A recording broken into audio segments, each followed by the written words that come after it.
Alright, little shorter video today. Trying something a little different. Ja Morant's lighting the world on fire. Yes, it's a very small sample size, but that's all we have to work with in this regular season so far. The first thing to make note of is his three-point shooting.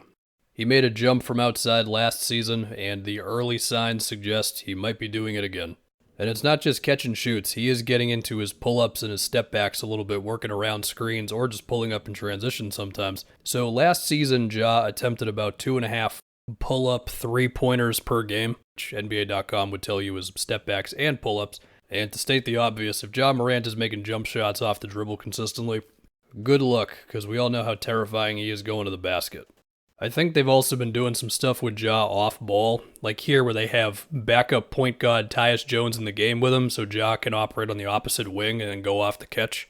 Whether that's to get himself a shot or to collapse the defense in to open it up for somebody else, like David Roddy here. In fact, the first play they ran in the first game of the season was Desmond Bane kicking it to Ja on the wing to get him going downhill. And they even had a cut action with Steven Adams at the top of the key. That's really interesting.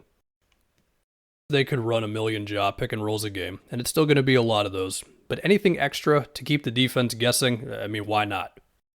I'll show you a few clips here of their round one series against the T-Wolves. I think they started doing this a little bit more in that series after a few games because the Wolves were playing Ja really aggressively around screens. And so to counter that, I think the Grizzlies drew up a few more off-ball sets to throw something different at him, and I think they're carrying it a bit more into this season. And also, I just want to show this play against the Rockets from last night, because what the hell is this? He's at half court, and then he comes back around, gets the ball from Steven Adams into a floater. Like, bro. With all that said, he's still going to get his pick and rolls up top, the more simple actions, and he should, because the guy continues to be a master at whatever he's got to do when he comes around that screen. He does it, man. Whether it's freezing the big and then hitting him with a spin move or a Euro step or contorting his body in some wild way to not get blocked. The floater was cooking against the Knicks. He's also drawn a lot of fouls in these first two games. Here's another one of those off-the-catch actions for you against the Rockets. Last season, Ja got to about 7 free throw attempts per game, and I would not be surprised if he made another jump in that area too. We're going to go off the rails here a little bit.